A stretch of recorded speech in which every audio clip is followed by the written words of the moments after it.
Right, I think I'm live. Welcome back to James Lake Show. Good morning, guys. It is 7:30 in the morning, UK. I actually need to change my time. I still got it on the Euro time. And I'm going to be reading Marcus Aurelius' Meditations. I've prayed, I've gone for a 3 mile run, and I was just sat around and I was thinking, you know what?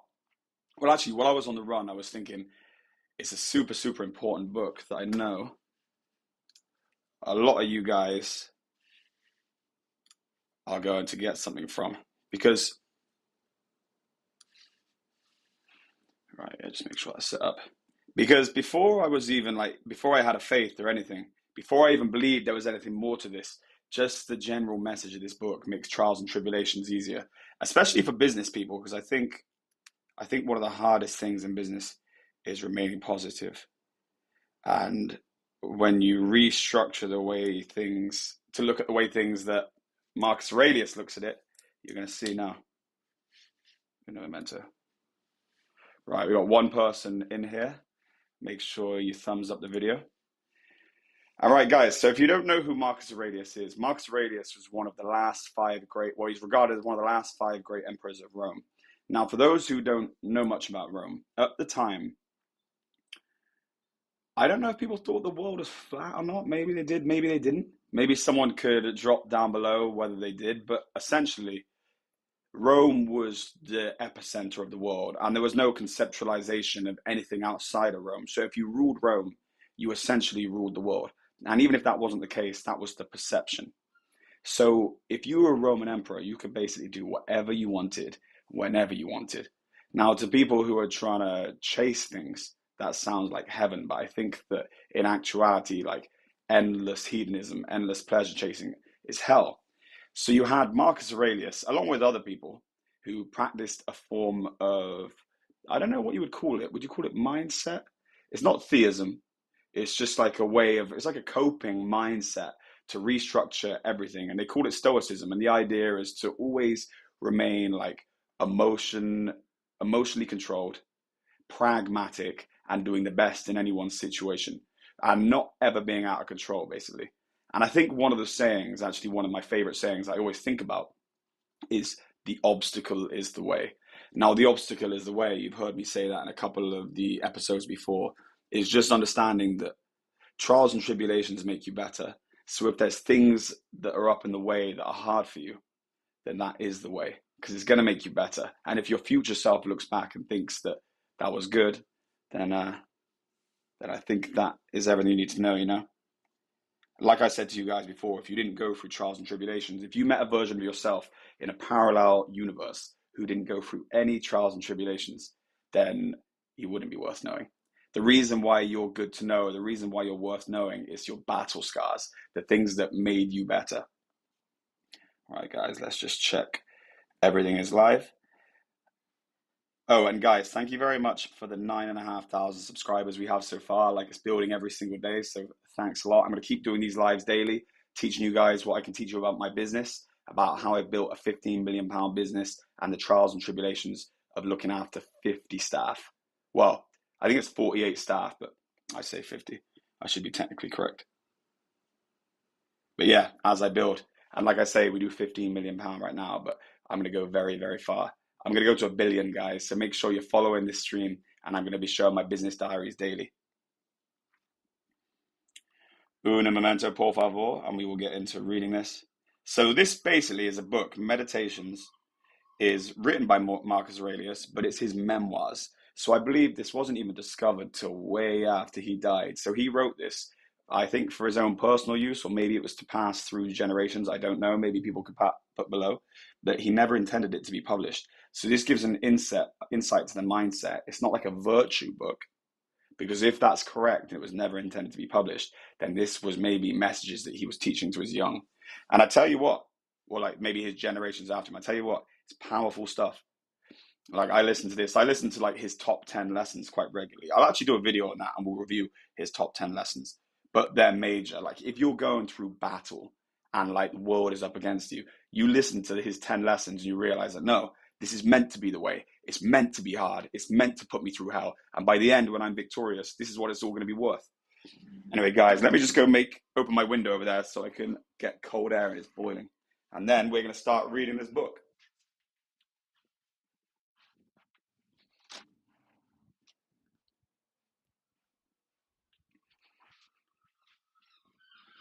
Those seagulls are proper loud. Hopefully, they're not too loud for you guys. My AirPods are about to run out. I hope the audio is okay. If it's dodgy, let me know in the chat. Let me get the chat up. So this book, I found it on Google. It's free on Google as a PDF, Marcus Aurelius Meditations. It looks like a scam that's been uploaded to Google. That's good. Oh yeah, guys who've been watching, I don't normally wear glasses, but I actually do have to wear glasses. It's just I very seldom read. So I put glasses on. You got to see me as a geek today. I quite like the look, but the reason why I don't wear glasses all the time is you get spoiled. And then once you get used to it, then you have to wear glasses all the time. So what had happened is when I started wearing them, I got to a point where I just needed them to go out in the house. So I keep them off. My eyesight's not bad. I've got astigmatism, and astigmatism just means everything's like not that crisp. So when I put them on, everything's HD. But it's a bit like you get spoiled. And then after you take them off and you're like, I can't cope with this not HD. It's like if you went back to tube TV. So anyway, I take them off and I just get used to tube TV. And that served me pretty well. Right, so let's read Marcus Aurelius. Anyone who's in the chat now, make sure you subscribe to the channel. Follow me on Instagram, James Lake Show. And yeah, without further ado, let's read about Marcus Aurelius. So the preface. Perhaps some may question the wisdom of putting out the thoughts of Marcus Aurelius Antonius to be used as a reader by children in the schools. It may appear to them better suited to the mature mind. The principle, however, that has been governed by selecting. Let me just zoom in a bit.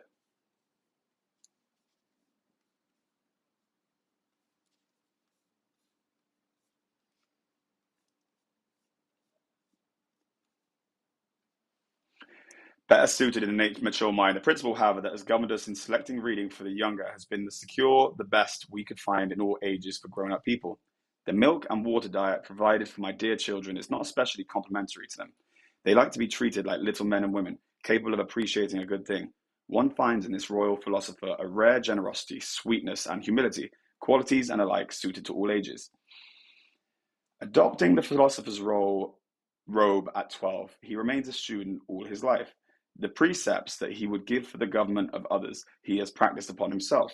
In this time, as in ours, there were good physicians for the mind and the body, who could make wise prescriptions for the government of their neighbors, but were unable to apply them to themselves.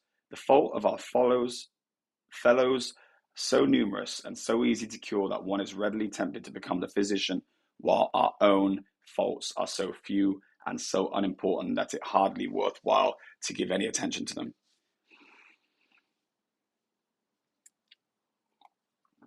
What I will do, guys, is when we get to the chapters that are actually like the meaningful chapters of the book, and it's not the preamble, then we will like kind of break down and review the verses and what they mean and how they can be applied in business too. Guys, we're just tuning in. We are reading Meditations by Marcus Aurelius, a super handy book for anyone who's in business or anyone who's trying to achieve success. And because ultimately, what is success? Success is continual pressure until you become a diamond. And that pressure is hard. And you need books like this and messages from people who have already done it before to know that, yeah, the obstacle is the way. And it's meant to be hard. Right, we got 3 people in here. Make sure we got 3 likes. And I am going to get to reading this now. Assalamu alaikum, James. Walaikum salam. It was the doctrine of Marcus Aurelius that most of the ills of life come to us from our own imagination, that it was not in the power of others seriously to interfere with the calm, temperate life of an individual, and that when a fellow being did anything to us that seemed unjust, he was acting in ignorance. That instead of stirring up anger within us should stir out pity for him. Oftentimes, by careful self-examination, we should find that faults was more our own than that of our fellow, that our sufferings were rather from our own opinion than from anything real. The circle of man's knowledge is very limited, and the largest circles do not wholly include the smallest. They are interesting, and the segment common to any two is very small. Whatever lies outside this space does not exist for both, hence arise innumerable contests The man having the largest intelligence ought to be very generous to the other. Being thankful that he has been blessed in so many ways, he should do all in his power to enlighten his less favored fellow, rather than be angry with him on account of his misfortune. Is he not sufficiently punished in being denied the light? Assisting his uncle in the government of the great Roman Empire at 17, it was his aim constantly to restrain the power of the strong and to assist the weak. And see, this is what politics is meant to do. It's meant to bring down the power of the people who have too much power and give a voice to the people who don't. And that's where things go wrong. In the chat, please you just confirm that the audio is good, guys, because I know these are a bit funny. And assalamu alaikum from South Africa. Welcome salam, Gath essay. Right. Where were we? All his life he tried to bring his fellows to a higher level and to think charitably of each other. Occupying himself a palace, he lived simply like other men.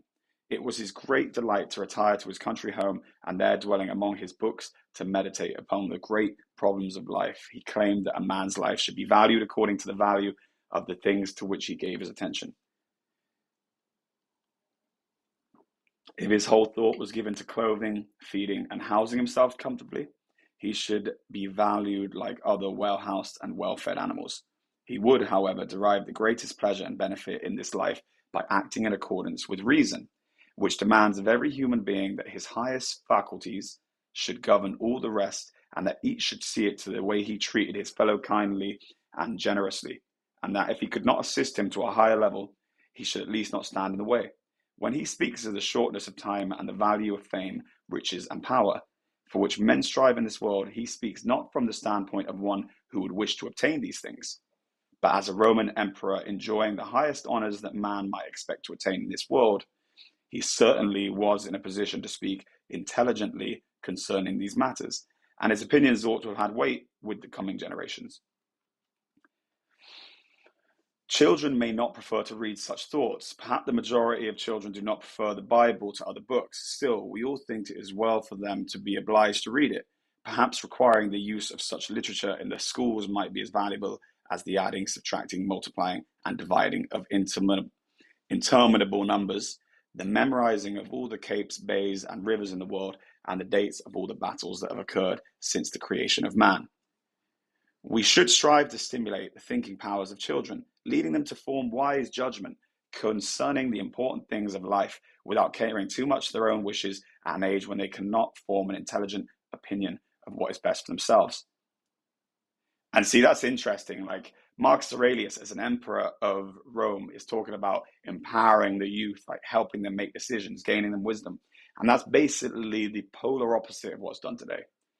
They indoctrinate people now so they don't think for themselves. I don't know how many people have heard of that saying, like NPC. And NPC is all is essentially just saying that people who don't think for themselves, they're robots. They're just walking through, not understanding what's going on, and they can be programmed by whoever wants to speak. Do you know that's the thing with it when it comes to when people have a misrepresented idea of faiths is you're going to get indoctrinated in some way or the other. So you need to pick your indoctrination. Like I was guilty of it myself, for getting behind ideas which frankly are at the detriment of people and are quite evil, but they're posed and positioned as like virtue. So anyway, not to digress, but interesting, eh? And he understood this. Where all is good is to be hard to emphasize, but we all cite just one of the reflections as illustrating the trend of his mind. I have often wondered, he says, how it is that every man loves himself more than all the rest of men, and yet sets less value on his own opinion of himself than on the opinions of others. We have given Long's translation at the Thoughts of Complete as published by Messrs. Little Brown and Co., but we have omitted some unimportant portions of the biography and the philosophy of the interest in the space of economy. Also given the philosophy in supplement, thinking it is better that it should come out of the thoughts of themselves, we shall issue a pocket edition on very thin paper for the convenience of such to wish to make a special study of the work. We also propose to issue a similar edition in the writings of Epictetus.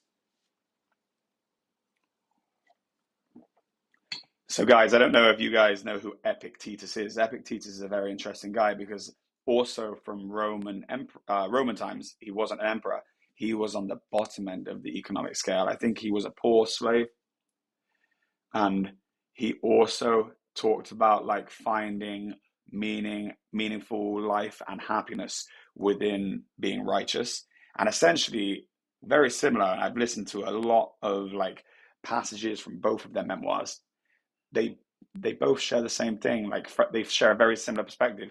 It's not about what you have or how much power you have or any of that. It's about each day you'll get into injunctions of you have to make the right decision. And sometimes the right decision might come at the detriment of you because you have to be righteous and you have to be brave. And people could berate you for that. Like in the stories of the Quran and the Bible, you see like where Ibrahim alayhi salam, or Abraham as people in the Bible know, like he got chucked in the fire for breaking the statues.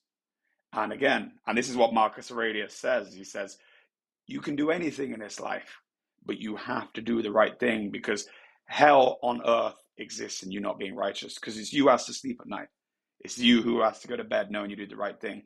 And I think you'd be better off going to sleep in a prison cell knowing that you didn't sell your soul. And that's really like what a lot of the Marcus Aurelius teachings come down to is being righteous. And we're going to get into that now. We got 6 people in here. So make sure we got 6 likes. Yamar Yanasi, salam, brother. Good luck. Yeah, welcome, salam, brother, to you too. H, salam alaikum. Have a blessed day, inshallah. Yeah, welcome, salam, H. We are reading today Marcus Aurelius Meditations. You don't have to be religious to get a huge amount of value out of this book because it's a non-religious book. I found this way before I found faith. Do you know what this book is? This book is a teaching of telling people that whatever you're going through, that is meant to be it. And the only thing that pivots on what you're going through is how you behave. So life is going to come up at you and you're going to take L's. That is life. So what Marcus Aurelius says is your only job is to make sure you do it correctly. So let's get into the book. Guys, could someone message and tell me if the audio is correct? Is the audio all right? Because this battery was running out. I'm going to get into it now and I'll check in a second. And I'm going to make a coffee again in a minute. So I'm going to have to come off of the mic. So these are the memoirs of Marcus Aurelius. Marcus Antonius. Well, actually, they can't be the memoirs because it's starting speaking about him in the third person. But anyway, we're going to get into it.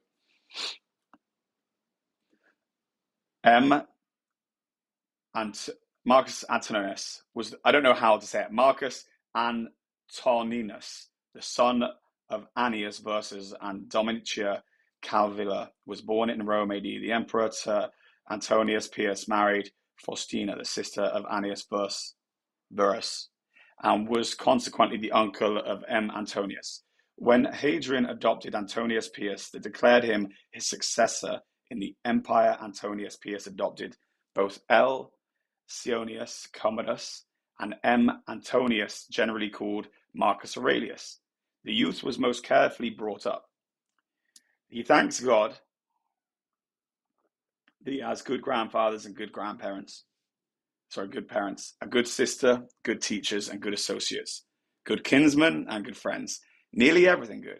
He had the happy fortune to witness every example of his uncle and adopted father, Antonius Pius, and he was recorded in his work, The Virtues of this Excellent Man and the Prudent Ruler.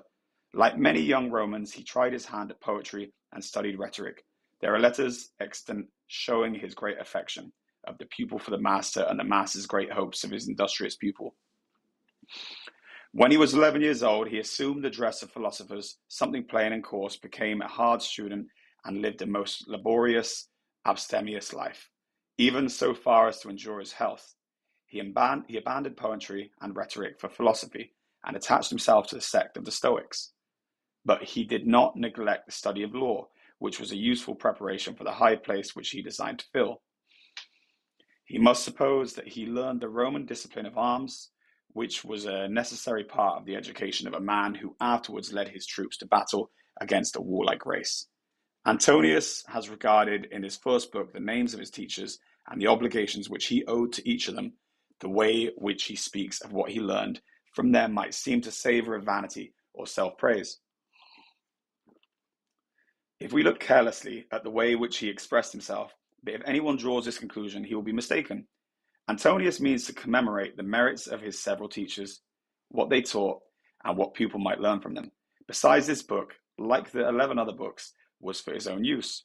And if we may trust this note at the end of the book, it was written during the Marcus Aurelius campaigns against the Quadi at the time when the commemoration of the virtues of his illustrious teachers might remind him of their lessons and the practical uses which he might derive from them.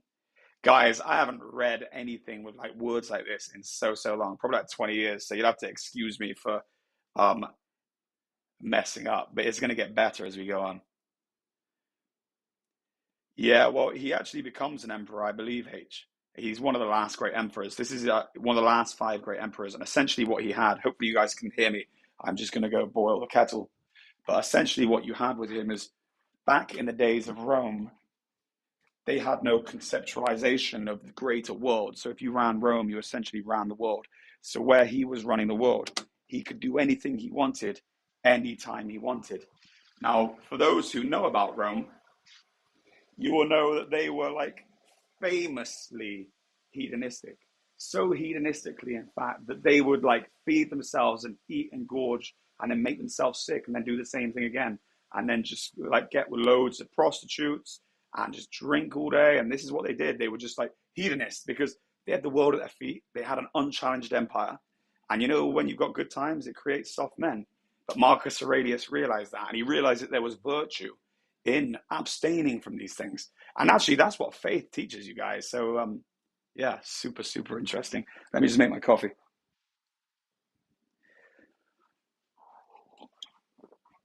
So, like, I used to look at this guy because I felt like I was someone who was hedonistic and I would just do whatever I felt like doing at all times. And I found these books probably about 7 or 8 years ago, right at a time where I needed them. And yeah, I started becoming disciplined. It's actually all this kind of school of thought is what brought me towards like waking up early and stuff. Because back in the day, I was under this preconceived notion where if you, I said, well, you either an early person or whatever, and I didn't realize that all behaviors are learned. That's like saying you're either a hard worker or a lazy person. Like, no, I tell you what, it's not you're either a hard worker or a lazy person. Because when I was younger, I've always been someone who understood I had to work, but I didn't mind not working. And like as I've grown and like evolved and my connection to my business has got deeper and deeper and my responsibilities have got harder, like now I can't not work. So I do believe that you can adjust, and I know that's not some extreme example, but I do believe that you can adjust your relationship to things. So yeah, when I understood like all this, I completely converted the way that I slept, and I wake up at like unholy hours every single morning now. I realize that everything is discipline, and this is what it's going to teach you in here too. Milena, hi Milena. I hope you're doing good, guys. And thanks, audio is fine. I'm glad. Who is Marcus Aurelius known for? First time hearing his name. Yeah, one of the last great emperors of Rome. And yeah, just essentially, he had everything anyone could ever want, and he found virtue in discipline. So that's why he's a fascinating guy, because up until that point, these Roman empires were notoriously, and I don't know, he might have been like really hedonistic too, and this is more of a virtue book. Who knows? But the fact of the matter is, these lessons are very good. Right, let's get to it. Among his teachers of philosophy was Sextus of Charnea, a grandson of Plutarch. What he learned from his excellent man, he told himself, his favourite teacher was Rusticus, a philosopher and a man of also practical good sense in public affairs. Rusticus was the advisor of Marcus Aurelius, and he became emperor. Young men who are destined for high places are not often fortunate in those who are about them. Their companions are teachers, and I do not know an example of a young prince having an education which can be compared to that of Marcus Aurelius. Such a body of teachers distinguished by their acquirements and their character will hardly be collected again, and as to the pupil, we have not had one like him since. Guys, in my business studies episodes that I was telling you earlier in the week, what I say? I said that there's so much wisdom speaking to the old guys. You hang around with your peers the whole time, you're not going to learn much. Look, I know that it's haram, But back in the day, my granddad used to be at the pub all day, and I used to just sit there all day with him. And I used to listen to him talking business with his friends. And I'd be like 11, 12 years old, and I wouldn't want to be with my friends. I'd want to listen to the old guys. And they used to say I had an old head on young shoulders. And yeah, I genuinely believe that me just soaking up and absorbing information from the old guys is one of the reasons why things have gone well for me. Hadrian died in July AD 138 and was succeeded by Antonius Pius.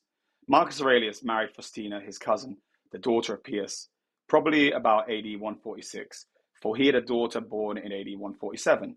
He received from his adoptive father the title of Caesar, and he was associated with him in the administration of the state.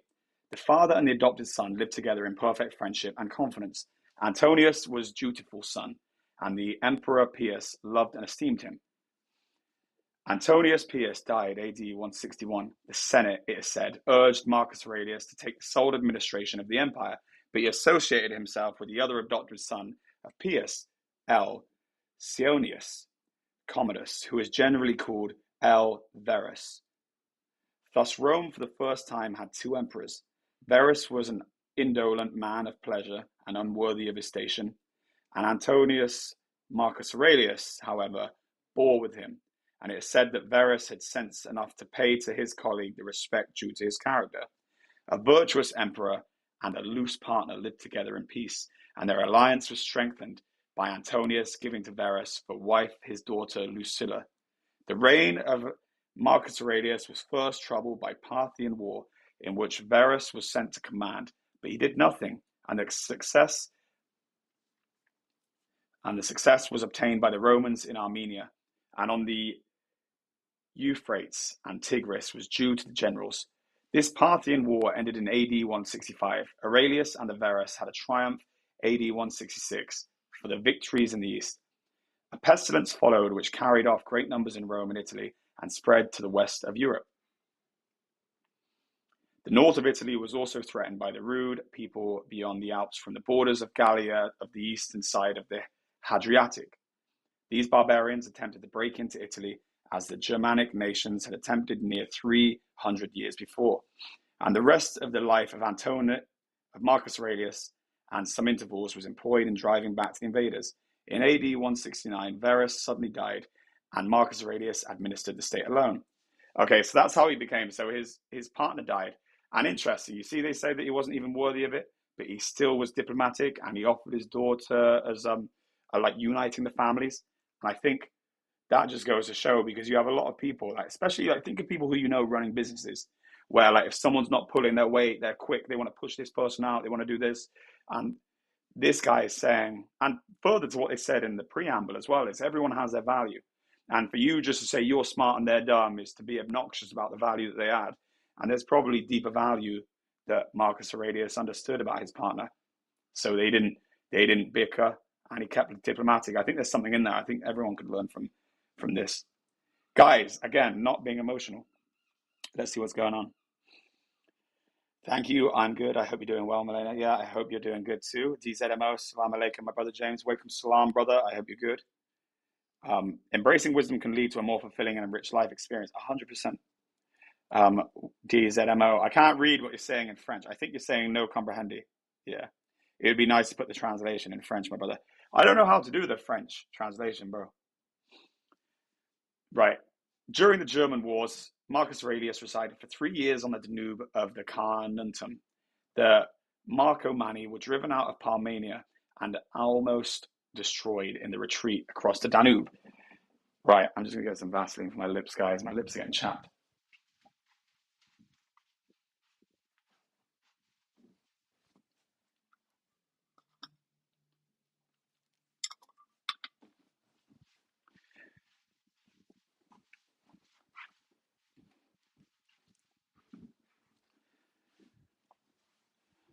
Those who are just tuning in, I have had a productive morning. I've been out, I went for a run, well, I prayed, I went for a run, and when I was on the run, I was thinking, do you know what? I haven't read much about Marcus Aurelius in a long time, and he's a very, very motivating person because he had the world at his feet. He had everything a man could ever want, and he practiced discipline and abstinence. And I thought that, you know what? these guys who are trying to do business, who are following my channel, this is something you're going to value from. And I'm going to get a lot of value just reading it. So yeah, what we're going to do is we're just going to keep reading passages. And when there's some stuff to like review and go over, we'll go over it and how it can relate to business and just day-to-day life. But essentially this, guys, is he's teaching the virtue of overcoming the hardships of life. And there's real happiness and fulfillment in taking the problems head on. As hard and as stressful as life is, if you deal with the stuff that you're meant to be dealing with, you'll become better and you have a more wholesome, fulfilled life. So that's really what this is about. The Marcomanni were driven out of the Panamania and almost destroyed in their retreat across Danube. And in AD 147, the emperor gained a great victory over the Quadi. In AD 175, Avidius Cassius, a brave and skillful Roman commander who was at the head of the troops in Asia, revolted and declared himself Augustus. But Cassius was assassinated by some of his officers, and so the rebellion came to an end. Marcus Aurelius showed his humanity by the treatment of the family and the partisans of Cassius. Guys, just so you know, he's written a lot in here as Antoninus. That's Marcus Aurelius because his name is Marcus Antoninus Aurelius, but I'm just calling him Marcus Aurelius. All right, so I'm replacing that. Sometimes I'm missaying it and I'm going straight to Antoninus, but just know that they're the same person. And his letter to the Senate, in which he recommends mercy, is extant. Marcus Aurelius set out for the east on hearing of the Cassius revolt. Though he appears to have returned to Rome in AD 174, he went back to prosecute the war against the Germans. And it is probable that he marched direct to the east from the German war. His wife Faustina, who accompanied him in Asia, died suddenly at the foot of the Taurus. The great grief of her husband, Capitolinus, who has written the life of Marcus Aurelius and also Dion Cassius, accused the empress of scandalous infidelity to her husband and of abominable lewdness. But Capitolinus says that Marcus Aurelius either knew it or pretended not to know. Nothing is so common as such malicious reports in all ages, and the history of imperial Rome is full of them. See, I'd heard that before, guys. I'd heard that his wife was cheating on him and that people use that as a way to discredit him. And I don't know, like, automatically, I go to a place where I respect him less because I think that you don't really have everything locked down. But maybe it's a psyop. So I don't judge him on that. I just judge him on the message. And I'm thinking, like, because we really don't know. You don't even know anything. You don't even know if he wrote this. This could be all fictitious. But the fact of the matter is these lessons are great value, especially to entrepreneurs. Right. Make sure you guys have liked and subscribed, and we're going to carry on reading this. The same scandal had been spread about Faustina's mother, the wife of Antonius Pius, and yet he too was perfectly satisfied with his wife. Antonius Pius says her death in a letter to Fronto that he would rather have lived in exile with his wife than to place at Rome without her. There are not many men who would give up their wives a better character than these two emperors. Capitolinus, interesting guys as well. I just got stuck on that because I'm thinking then these guys are putting huge weight in their wives. They're saying they would give up their empire to stay with their wife because they feel that their wife is more valuable than the empire. And this shows the kind of people they are, guys. It shows that it's not the worldly stuff they care about. It's the connections and the relationships and the love and the things that are really important. Isn't it mad that you see, like, on all walks of life, we have like these commonalities? And sure, you get like evil people that put like money first or whatever, but you could be talking to the Emperor of Rome and like, you cut us, we're all the same. We all bleed red. Capitolinus wrote, the time of Diocletian, he may have intended to tell the truth, but he is a poor, feeble biographer. Dion Cassius, the most malignant of historians, always reports that perhaps he believed any scandal against anybody. Marcus Aurelius continued his journey to Syria and Egypt, and on his return to Italy through Athens, he was initiated into the Elunian mysteries. It was the practice of an emperor to conform to the established rites of the age and to perform religious ceremonies with Jewish solemnity. We cannot conclude from this that he was a superstitious man, though we might perhaps do so if his book did not show that he was not. But this is not only one among many instances that a ruler's public acts do not always prove his real opinions. A prudent governor will not roughly oppose even the superstitions of his people, and though he may not wish them, they were wiser. He will know that he cannot make them so by offending their prejudices. Marcus Aurelius and his son Commodus entered Rome in triumph, perhaps for some German victories AD 176 in the following year, Commodus, and was associated with his father in the empire and took the name of Augustus. This year, AD 177, is memorable in ecclesiastical history. Attalus and others. These are tongue twisters, guys.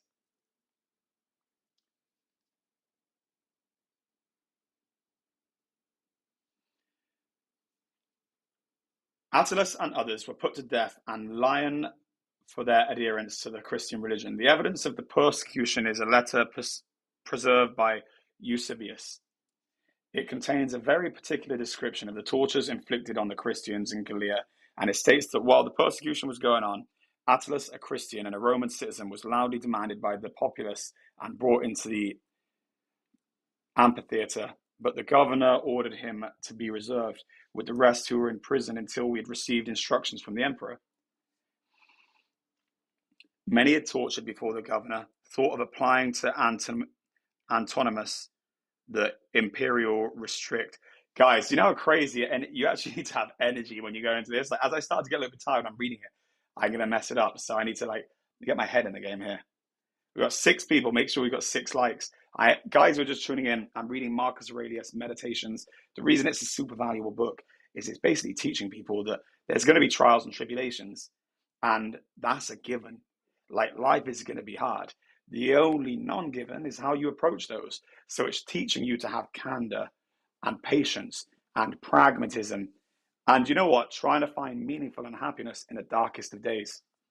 So not only does Marcus Aurelius teach that there's virtue in abstaining from all this hedonistic stuff and leading a disciplined, virtuous life, he's also saying that you sleep better and you have a more fulfilled life if you deal with that hardship like you should, like a man.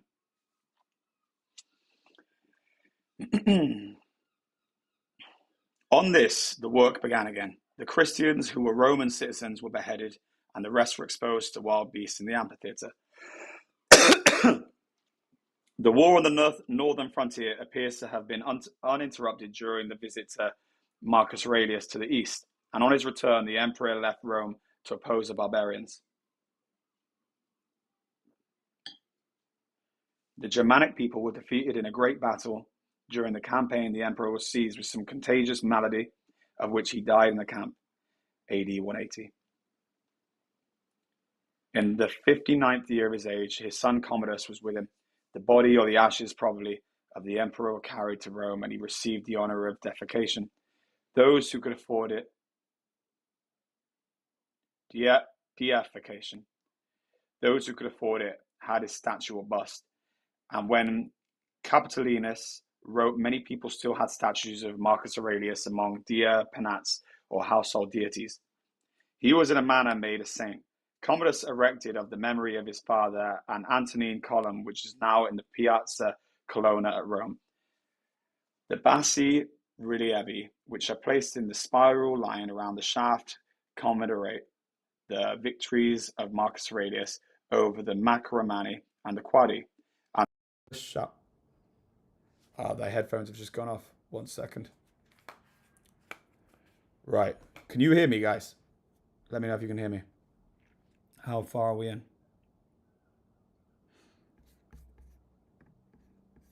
39 minutes in. We'll go for like another 20 minutes. Hopefully you can hear me with this new. Milena, Marcus Aurelius' wisdom encouraging to stay true to our values, practice self-reflection, embrace the present moment with courage and compassion. Yeah, 100%. Yeah, you know what I'll do actually, because the audio's gone, we will listen now to some lessons from Marcus Aurelius, because I think actually, you know what? Instead of playing someone's video, we're going to do top 10 lessons from Marcus Aurelius.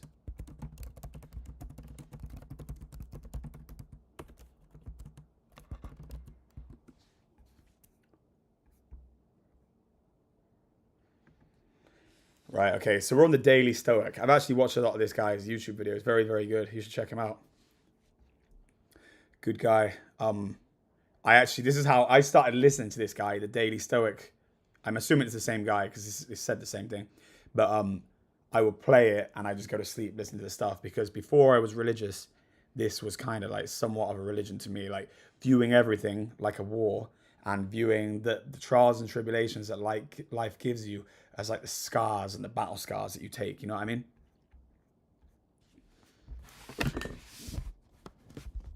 I'm just going to pull this closer. Una momento.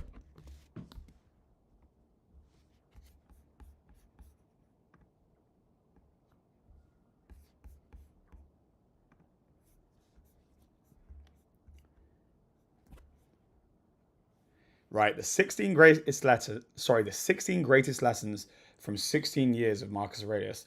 So fair play, this must be how long the brother's been studying Marcus Aurelius for. That's mad, 16 years. In my first read of Meditations, I highlighted the line, "It can ruin your life only if it ruins your character." But that disease that went around created a different way for me to see and understand what Marcus was writing about. When he talks about how there's two kinds of plagues, the plague that can take your life and the plague that can destroy your character, he was talking about the things that we're unseeing in the world, that we're seeing in the world, that we saw on a daily basis over the last 2 years. I agree. I think if you let people adjust your character and adjust your values, then that's the true failure. The one true success in this life is no matter what happens, if you get taken down to the streets, if you get taken, everything gets taken away from you, as long as you do the right thing, you don't snake people, you still be brave or you have to be brave, and you be loyal to the people you have to be loyal to, then you will die righteously. I wholly believe that. In book 5, I learned what philosophy really is. It's not an instructor, as Marcus put. It's not the courses I was taking in school. It's the medicine. It's a soothing ointment, a warm lotion. It's designed to help us deal with the difficulties of life, to heal. As Epicurus said, the suffering of man. This isn't quotes. This is someone else's quotes. I'm going to read these. These are going to be better because these are actually quotes. Right. It already looks epic. The Unbreakable Mind, 10 Timeless Life Lessons from Marcus Aurelius. Yeah, dope.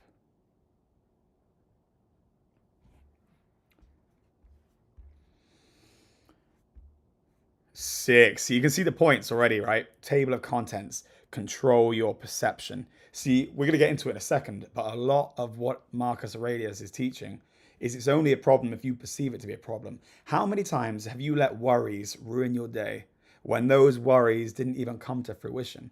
So therefore, your perception was dictating the quality of your life, and the things that you thought were going to change the quality of your life never even came to fruition. So how can you control your perception? And this is what Marcus Aurelius talks. Treat people with the manners, not theirs. 100% DZMO, or H. Yeah, H. Our blessings are with God, not with the person and how they react to us. And actually, Marcus Aurelius taught me this, and then religion put me on a whole new level with that. But 100%. If anything, it's kind of more virtuous if I say, "Hey, have a great day," and they stick their middle finger up at me. Like, and I don't bite back. Like, nope. My blessings are not with them. They're with God. That's a good way to be. And like, it takes a lot to be that way. And it's like you're growing, aren't you? Someone gets road rage at you, don't bite back. Right, we got 5 people in here. Make sure you all have liked and subscribed.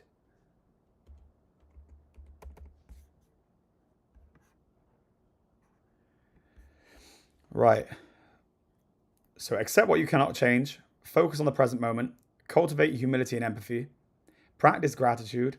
Embrace adversity as an opportunity for growth. Be guided by reason. Cultivate inner peace. Practice detachment. Keep moving forward. And From a Slave to a Philosopher, 10 Lessons by the Stoic Epictetus. Thanks once more for taking the time to read about Marcus Aurelius. Yeah, you're more than welcome, Milena. There's going to be some good stuff now coming. Because this isn't from the book now. This is like highlights. Imagine facing tremendous challenges and adversity only to emerge stronger and wiser on the other side. What if you could tap into an ancient source of wisdom to guide you through life's trials and tribulations?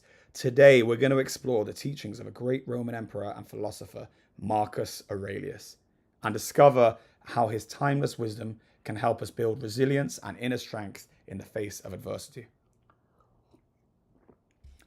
Introduction. Marcus Aurelius, a renowned Stoic philosopher and Roman emperor, is often referred to as the philosopher king.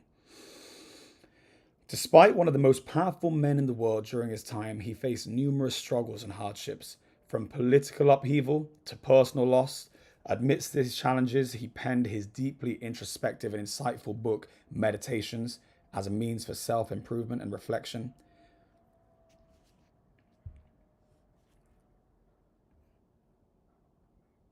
Comprised of his personal thoughts and observations, this iconic work has inspired countless individuals over the centuries, providing guidance on how to live a virtuous and fulfilling life.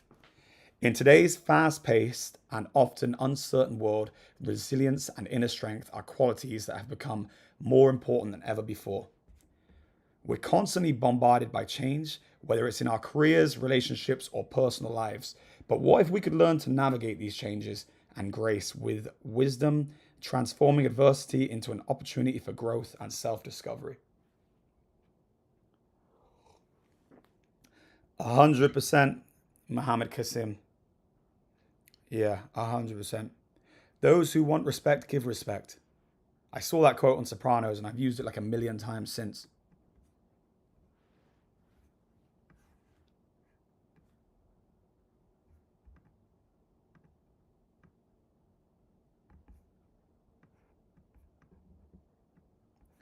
Right, let's get back to reading. What I'm going to do, guys, is those who are just tuned in, I am reading the top lessons from Marcus Aurelius Meditations. And the benefits of all of this is basically he was one of the last great emperors of Rome. He had the world at his feet. He basically controlled the world.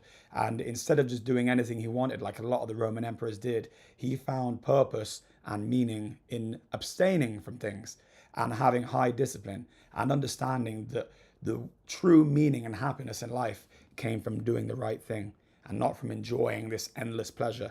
So, yeah, interesting guy.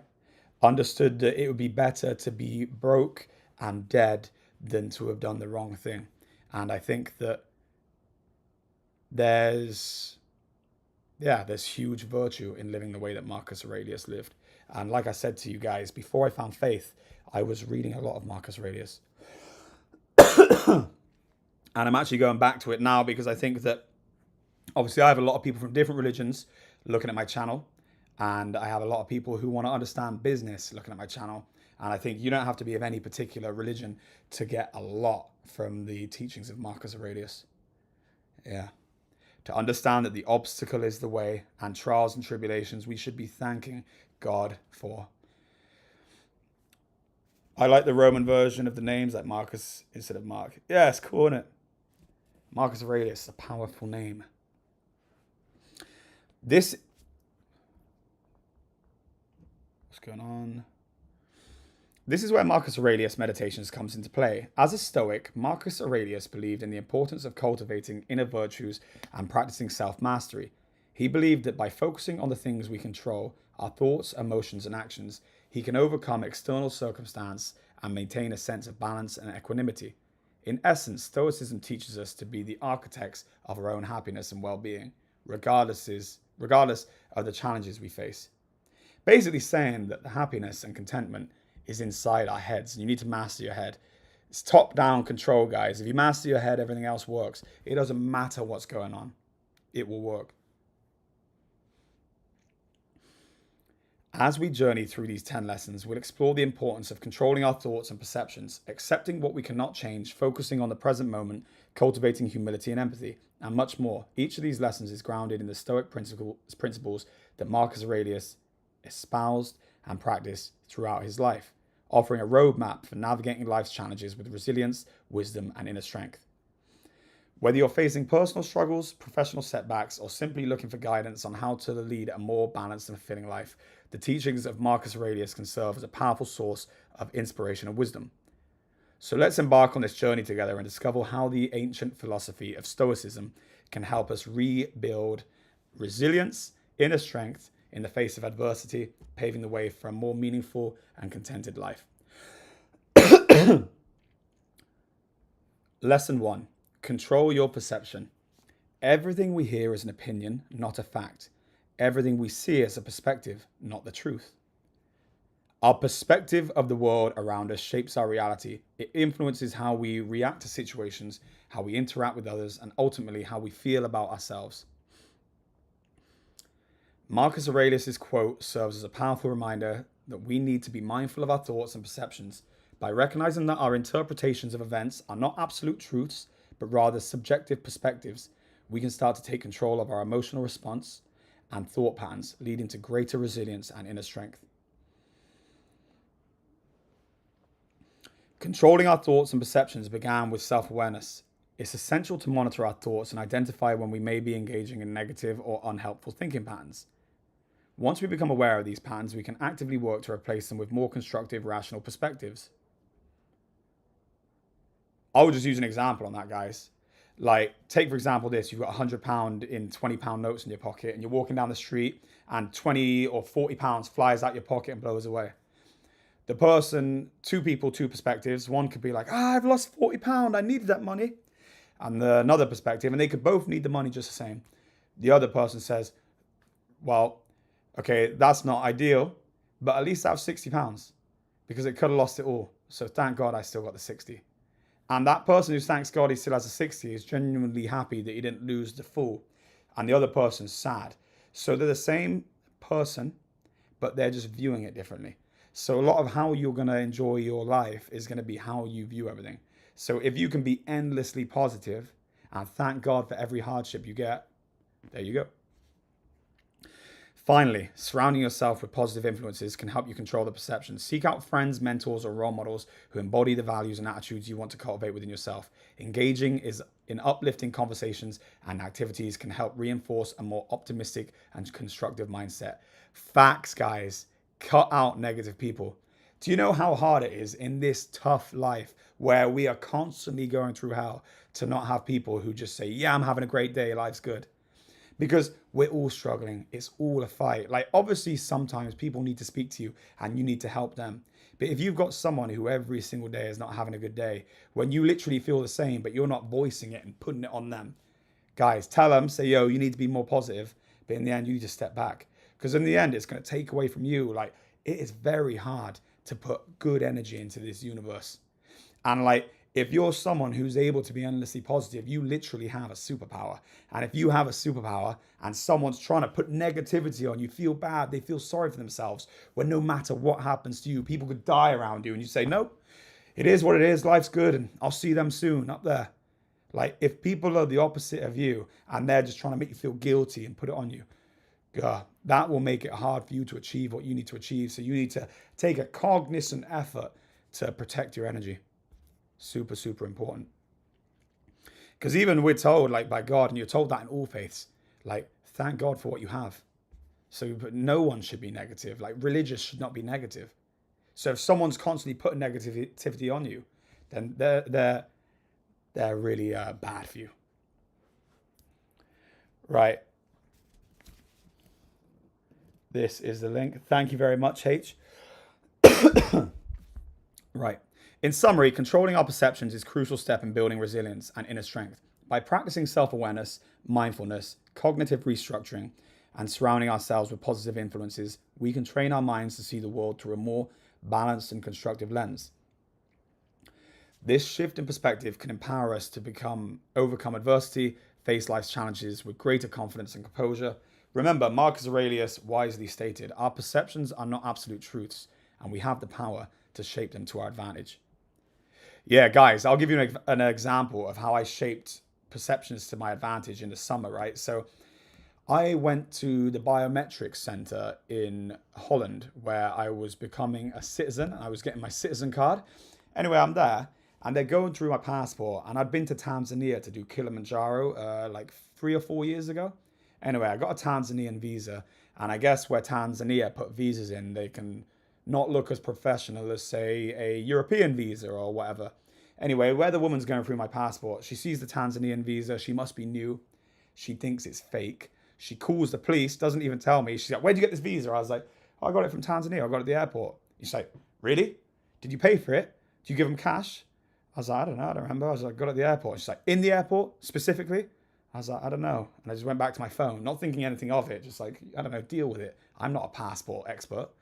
Anyway, she goes, I've had to contact the authorities. Please, can you chill here? So I'm like, all right, this isn't cool. So anyway, I start like locking my phone and taking Face ID off because I'm thinking that I know I've done nothing wrong, but I start to feel like maybe I'm going to get arrested here because I can tell which way the wind's going. You know, when you have that feeling? And the reason you have to take Face ID off is because I know I haven't committed a crime, but they'll find some way to get you on a crime on your phone. And if your phone's going to be taken into custody. Anyway, so I did that. Next thing I know, this is 9 a.m. on a Wednesday morning, right? Next thing I know, I am now arrested on visa fraud, getting walked into a jail. And I was getting my fingerprints taken. They took the string out of my Versace tracksuit, expensive tracksuit. And I'm not doing it to flex. I'm just saying, like, they took the string out. They took my shoes off, the string out, so I couldn't commit suicide in my cell. And now I'm in a little box cell from being free at 9 in the morning on this Wednesday to now I'm in a cell. And I said, when am I getting out? And they said, visa fraud? Oh, 2 months. And I'm like, what is going on? But then I realized that, okay, I don't know when I'm getting out. I don't know. Hopefully it's going to be in 24 hours, but I have to find peace in this. And I managed to I didn't enjoy it. Obviously it was stressful, but I didn't break. I didn't fold or any of that. And the way I maintain that is I said, there will be a time that I come out of this cell. And when I come out of this cell, it's going to feel so good because I paid for it. And it's that kind of Marcus Aurelius mindset. I was using my faith. Like I was praying and I was saying that it's God's plan. I need to be more patient. Sometimes when I don't know when something's going to happen, say like uncertainty can be super stressful. Like say someone says you don't know if you're going to get out in 24 hours or 2 months. That's super stressful. And I think uncertainty is something that I need to deal with better. So I said, right, there's a reason that this is happening. God wants me to deal with uncertainty. But the point of what I'm saying is that's a perspective. And Marcus Aurelius is telling you guys that your perspective can literally directly change how you feel. And that's an example of that I used. So yeah. Anyway, I got out 12 hours later and it was fine. But yeah, it was a long 12 hours while I waited for a lawyer. And I waited for them to confirm that that wasn't a fake visa, because all things start going through your mind then. I was like, maybe I didn't get it from the actual visa office. Maybe it was just some geezer who was acting like a government official. But anyway, no. It was just some hasty Karen in the government office in Netherlands who caused me a lot of stress. Anyway, this lesson 2, a great one. Accept what you cannot change. It is what it is. How many times have you heard that, guys? Accept the things to which fate binds you, and love the people with whom fate brings you together, but do so with all your heart. Yeah, very nice. So like not trying to berate your friends, your loved ones, and wishing they could be this and that. Just love them for what they are. You were put together for a reason. And I think I was guilty of that. Like in my early years, like teenagers, 20s, you're like, oh, why can't you be like this? Why can't you be like that? And it's that same energy. Have you ever met someone who calls people stupid, or they're like, oh, this person is an idiot, or this person's an idiot? I think, bro, we're all smart and we're all dumb in our own areas. We're literally like jigsaw pieces that fit in around each other. And when I realized that, it means that you have to love everyone for who they are. Because whether you want to think it or not, you arrogant POS, there's ways in which you're super weak where that person that you're calling dumb is needed to fit in your weak slot. The only times that it doesn't work is when people try to be the same people. This leader tries to be the same leader. This person tries to be the same mathematician, and you step on each other's toes. If you can really be honest with yourself about what your strengths and weaknesses are, you can all love each other with all your heart. And I think that's that's wisdom, that is, guys. Your ego has to die. One of the most powerful lessons from Marcus Aurelius teaches us the importance of accepting and letting go of what we cannot control. This is a fundamental principle of Stoicism and a key aspect of building resilience and inner strength.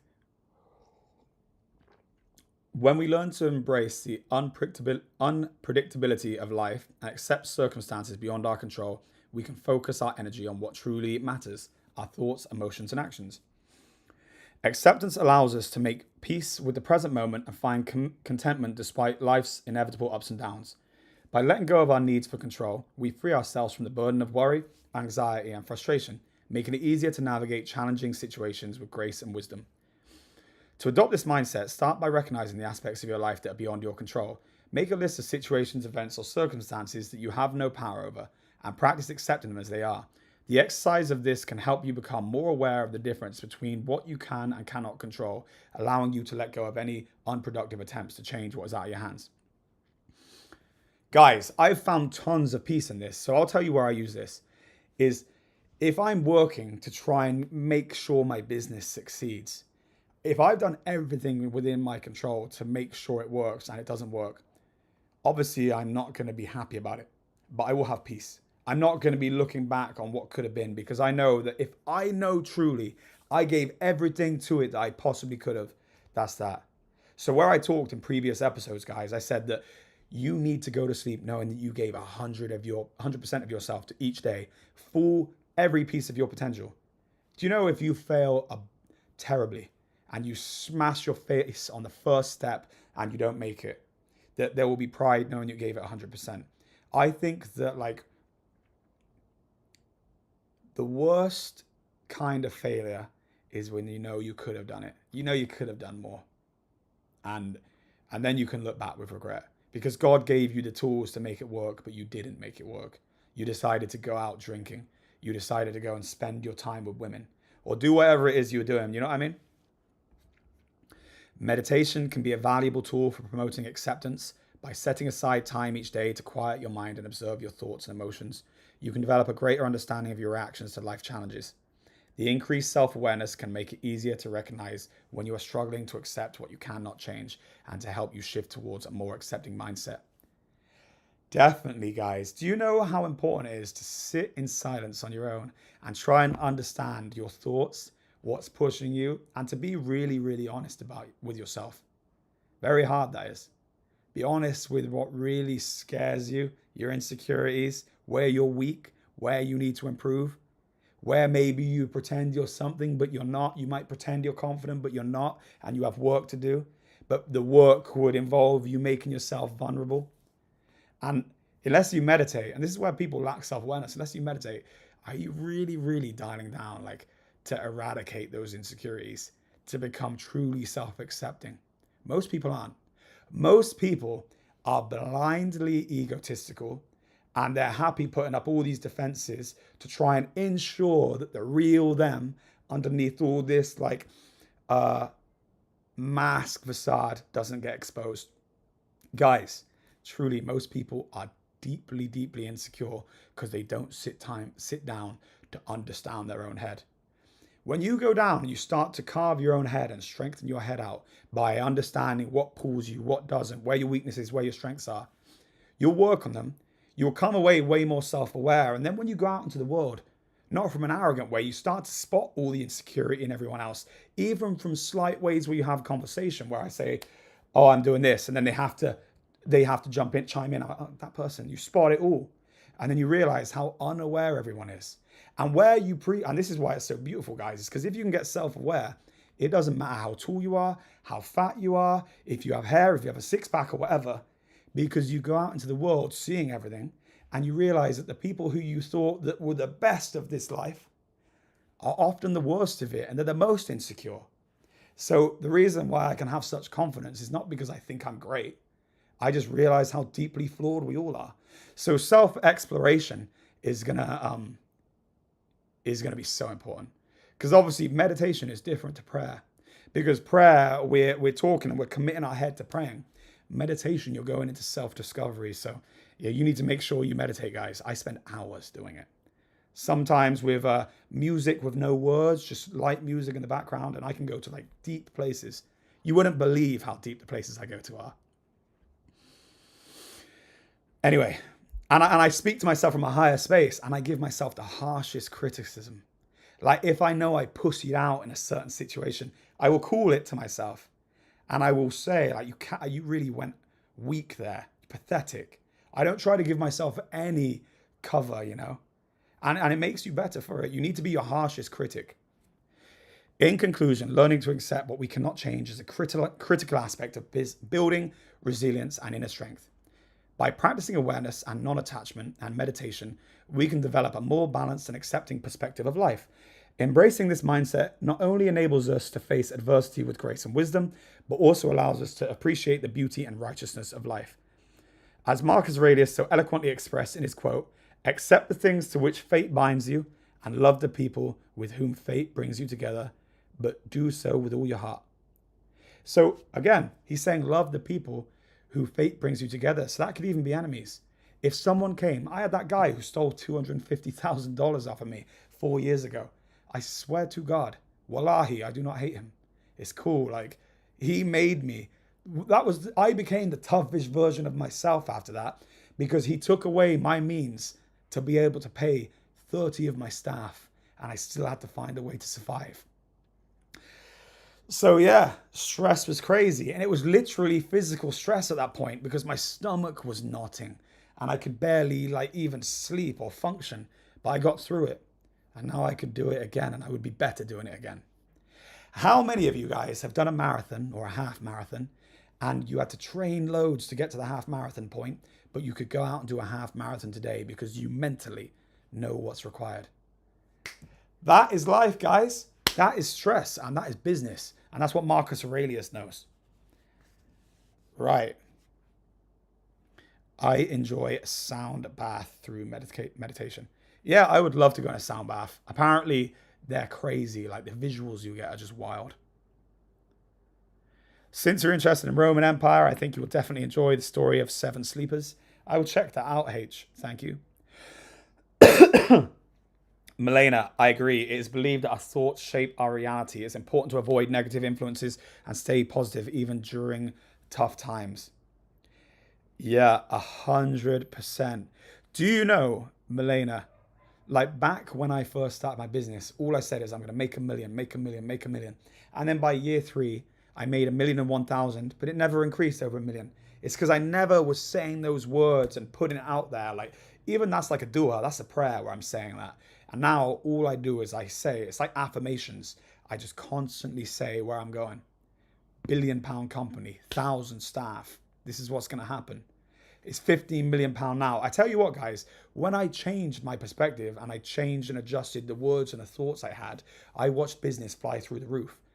I had a ceiling of £5 million. I couldn't get any higher because all I said is million, million, million. And then, yeah, I made 1 million, but I couldn't get any higher. But then I changed all of that. And now the trajectory is this. So I do believe that what you say has meaning. I actually saw it the other week, right? I said a number. I said, we need 25 grand today. We cannot not have 25 grand today. And then we did 26. And we'd only been doing not that much up until that point. So is that coincidence, or is it our words and our thoughts have power? I have actually seen as well, God rewards positivity.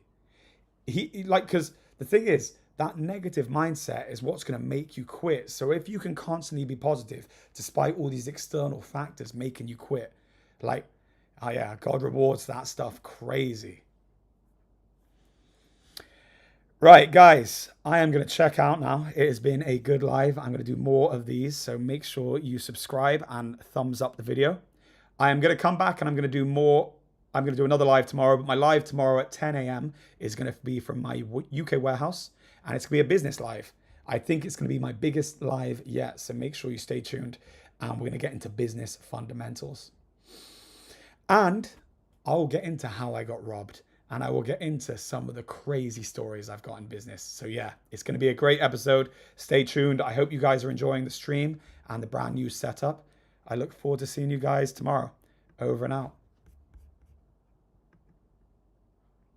Oh, and Milena, your strong vision and determination, what helped you succeed.